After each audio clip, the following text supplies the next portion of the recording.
je filme. Regardez cette super scène, digne des grandes plaines en France. Elle est partie de je ne sais pas où, dans l'ouest de la France, elle a donné déjà plusieurs tornades. Et là, elle...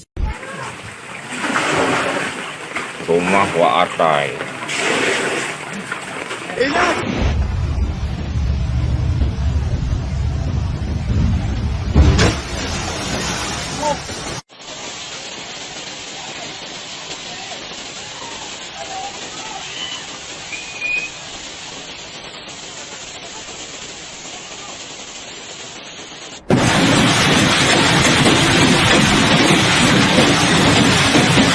Hailstorm got significant damage to property, with the broken car window dented vehicles left in the wake. The city parks and garden were also affected, with many trees lost in branches and foliage. In an unusual turn on the weather event, Paris was hit by a hailstorm, leaving streets and sidewalks covered in ice. The storm lasted for approximately 20 minutes and left traveling damage in its wake. Residents and tourists alike were taken by surprise as a hailstorm the size of a golf ball pelted down from the sky. Men were caught outside their soft shelters, owning trees in any available cover. The intensity of the storm caused traffic to come to standstill, with cars and buses forced to pull over until the storm passed.